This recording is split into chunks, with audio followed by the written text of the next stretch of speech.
Assalamualaikum warahmatullahi wabarakatuh. Salam sejahtera untuk kita semua.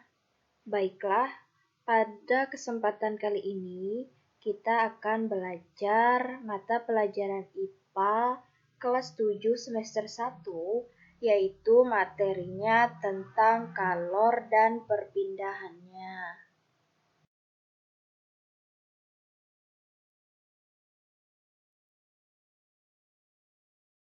Nah, untuk tujuan pembelajaran kita pada hari ini yaitu yang pertama, menjelaskan definisi kalor, yang kedua, menyelidiki faktor-faktor yang mempengaruhi kenaikan suhu benda akibat pemberian kalor, yang ketiga, dapat menerapkan persamaan kalor untuk kenaikan suhu pada persoalan yang sesuai, dan yang keempat, menyelidiki karakteristik suhu benda pada saat benda mengalami perubahan wujud. Kalor dan perpindahannya.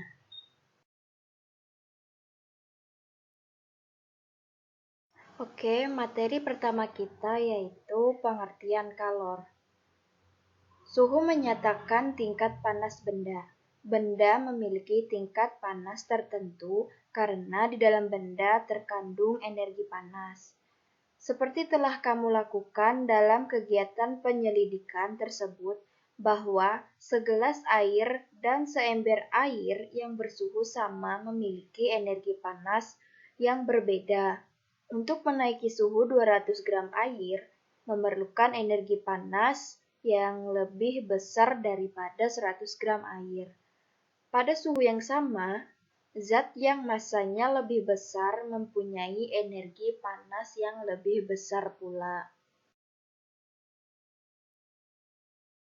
Selanjutnya, energi panas yang berpindah dari benda yang bersuhu lebih tinggi ke benda yang bersuhu lebih rendah disebut dengan kalor. Sebagai bentuk energi, dalam SI, kalor mempunyai satuan Joule. Satuan kalor yang populer atau sering digunakan pada bidang gizi adalah kalori dan kilokalori. 1 kalori adalah jumlah energi panas yang dibutuhkan untuk menaikkan suhu 1 gram air hingga naik sebesar 1 derajat Celcius. Dan 1 kalori sama dengan 4,184 Joule. Sering dibulatkan menjadi 4,2 Joule. Nah, bisa kalian perhatikan gambar di bawah, di mana energi panas yang disediakan oleh makanan diukur dalam kilokalori. Sering disingkat KAKAL atau KAL dengan K huruf kapital. 1 kal makanan sama dengan 1000 kalori. Kita menggunakan kilokalori untuk makanan, karena kalori terlalu kecil untuk dipakai mengukur energi pada makanan yang dimakan, atau agar bilangan yang dikomunikasikan tidak terlalu besar. Zat gizi makanan mengandung energi kimia yang dapat diubah menjadi energi panas atau energi bentuk lain. Sebagian energi ini digunakan untuk mempertahankan suhu tubuh. Saat kamu sedang kedinginan, kamu akan menggigil untuk mempercepat metabolisme tubuh sehingga suhu tubuh tetap terjaga. Setiap makanan kemasan harus tercantum kandungan energinya.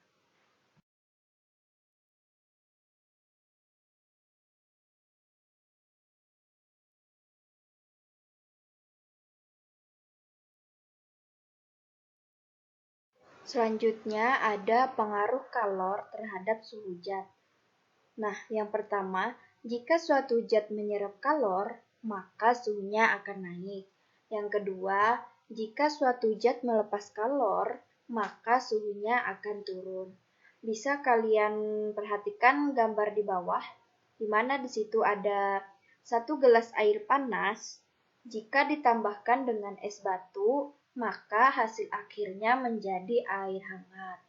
Karena air panas itu akan melepaskan kalor. Nah, sedangkan untuk es batunya itu akan menyerap kalor.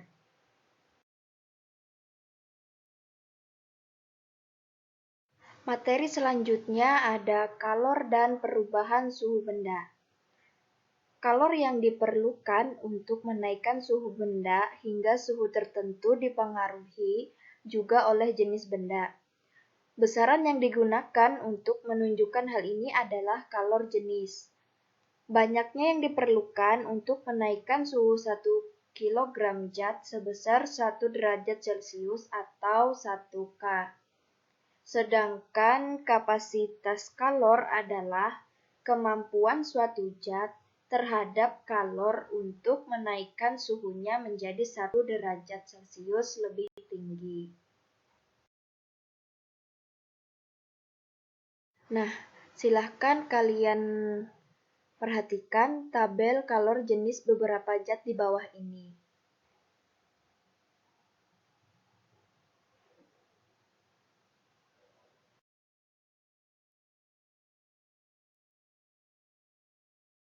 Pertama, kalor untuk menaikkan suhu benda bergantung pada jenis benda itu.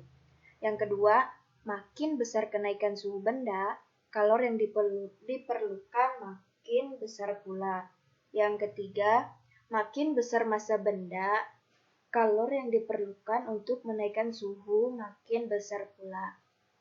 Nah, jika dirumuskan secara matematis, maka dapat dituliskan seperti di bawah, yaitu kalor yang diperlukan untuk kenaikan suhu sama dengan kalor jenis dikali dengan massa benda dikali dengan kenaikan suhu. Maka untuk persamaannya bisa dituliskan sebagai berikut, di mana Q sama dengan C dikali dengan M dan dikali dengan delta T. Untuk keterangannya itu sendiri, yaitu Q sama dengan jumlah kalor, M sama dengan massa benda, C sama dengan kalor jenis zat, dan delta T sama dengan kenaikan suhu, di mana T akhir dikurang dengan T awal, sehingga menghasilkan rumus C sama dengan Q per M dikali dengan delta T.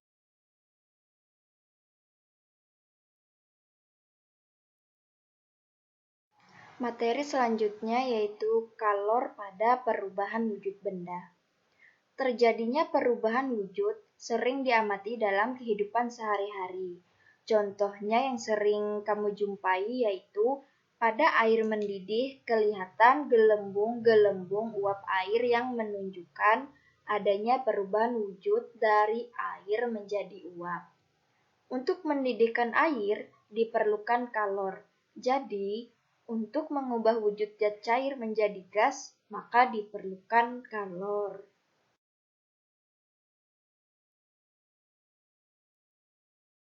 Selanjutnya contoh soal, berapa kalor yang dibutuhkan untuk menaikkan suhu 500 gram air dari suhu mula-mula 20 derajat Celcius menjadi 100 derajat Celcius. Nah, yang diketahui dari contoh soal itu adalah massa bendanya yaitu 500 gram dan diperkecil menjadi kilogram yaitu nilainya menjadi 0,5 kilogram. Kalor jenis airnya bisa kita lihat di tabel di bawah, di mana nilainya yaitu 4,184 Joule kilogram per kalor. Dan untuk kenaikan suhu atau bisa dilambangkan dengan delta T, yaitu sama dengan T akhir dikurang dengan T awal, di mana T akhir itu nilainya adalah 100 derajat Celcius dan untuk T awal nilainya adalah 20 derajat Celcius.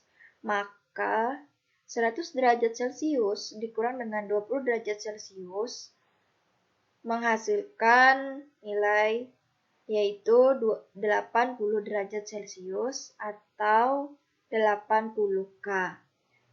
Dan untuk yang ditanyakan yaitu menentukan kalor untuk kenaikan suhu air. maka dapat diselesaikan dengan menggunakan persamaan Q sama dengan C dikali M dikali dengan delta T. Di mana C sudah diketahui nilainya adalah 4,184. Dan untuk massa benda nilainya adalah 0,5. Dan untuk kenaikan suhunya atau delta T nilainya adalah 80 derajat Celcius. Maka nilai akhirnya adalah 167,360 Joule. Jadi, nilai kalor untuk kenaikan suhu air adalah 167,360 Joule.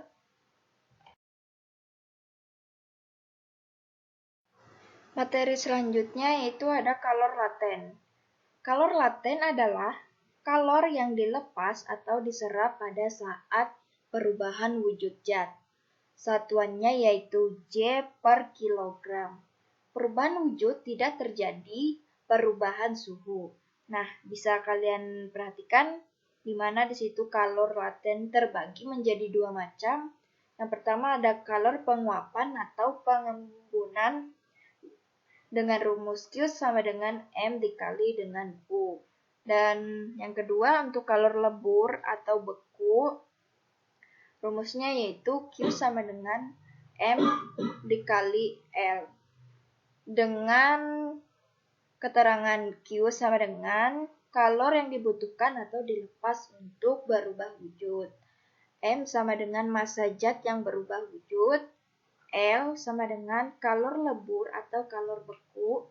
Dan yang terakhir U sama dengan kalor penguapan atau kalor pengembunan.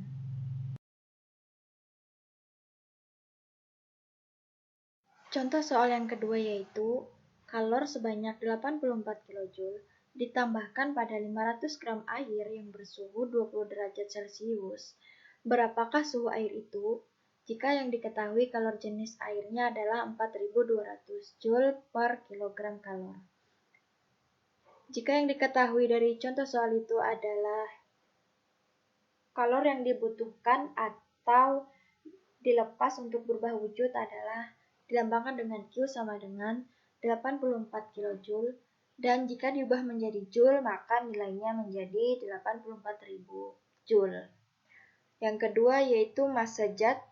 Yang diketahui dari soal itu adalah 500 gram, dan jika diubah menjadi kilogram maka nilainya menjadi 0,5 kilogram. Dan selanjutnya kenaikan suhu, dan yang diketahui dari soal itu adalah suhu awalnya atau dilambangkan dengan T awal, nilainya adalah 20 derajat Celcius. Dan yang terakhir kalor jenis air dilambangkan dengan C, nilainya adalah 4200 Joule per kilogram kalor.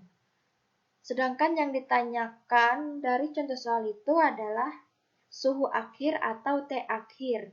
Maka bisa kita jawab menggunakan persamaan Q sama dengan C dikali dengan M dikali dengan delta T. Nilai Q-nya di situ adalah 84.000 dan C nilainya adalah 4.200, M nilainya adalah 0,5 dan delta T yang kita cari. Jadi 84.000 sama dengan 4.200 dikali 0,5 dikali dengan delta T. 8.400 sama dengan 2.100 dikali dengan delta T. Maka delta T sama dengan 84.000 per 2.100 sama dengan 40 derajat Celcius. Jadi, untuk delta T sama dengan T akhir dikurang dengan T awal. Delta T nilainya sudah kita ketahui yaitu 40 derajat Celcius. T akhir dikurang dengan T awal nilainya adalah 20 derajat Celcius. Maka kita ubah T akhir sama dengan 40 derajat Celcius ditambah dengan 20 derajat Celcius, maka nilai akhirnya adalah 60 derajat Celcius. Jadi, suhu akhir yang kita peroleh adalah 60 derajat Celcius.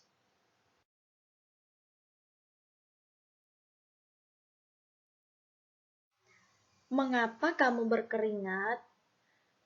Karena sistem tubuh manusia bekerja optimal pada suhu 36,5 derajat Celcius hingga 37,5 derajat Celcius. Seringkali aktivitas dan lingkungan sekitar memaksa tubuh manusia bereaksi untuk menjaga agar suhu tubuhnya tetap optimal. Pada saat kamu beraktivitas, misalnya berolahraga, akan menjadi peningkatan proses perubahan energi kimia makanan menjadi energi gerak. Proses ini menghasilkan panas yang dapat meningkatkan suhu tubuh. Pada saat ini, mekanisme dalam tubuh kamu memberi perintah agar tubuh berkeringat. Pada saat keringat itu menguap, proses penguapan keringat memerlukan kalor. Kalor ini diambil dari kulit tubuhmu, sehingga tubuh kamu yang memanas itu menjadi dingin dan kembali ke suhu optimal. Pada saat itu, mengapa kamu merasa nyaman jika dikipasi? Karena saat dikipasi, proses penguapan keringat itu terjadi lebih cepat, sehingga tubuhmu segera kembali ke suhu optimal.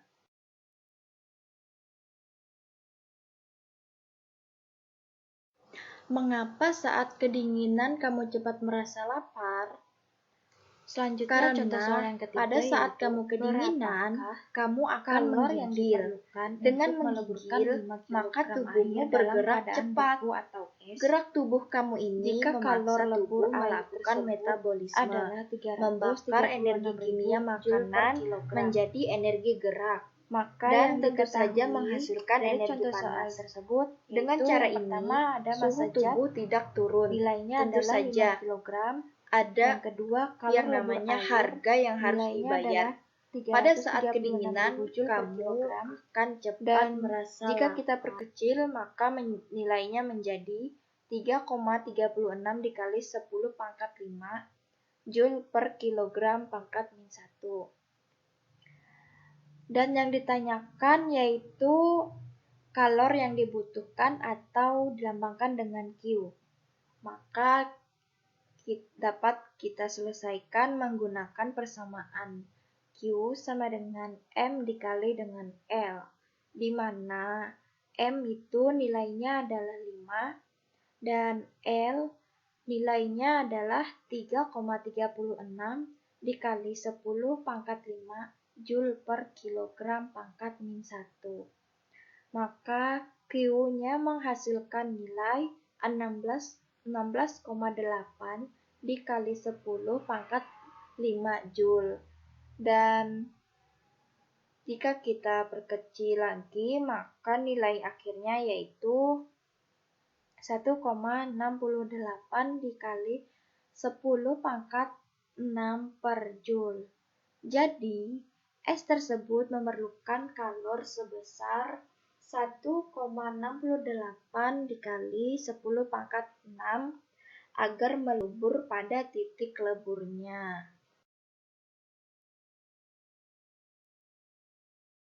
Nah, karena materi kita pada hari ini sudah selesai, seperti biasa, Ibu akan memberikan tugas ke kalian agar kalian belajar dan memahami materi yang sudah Ibu sampaikan di rumah masing-masing. Tugasnya ada 2 soal, bisa kalian lihat di video.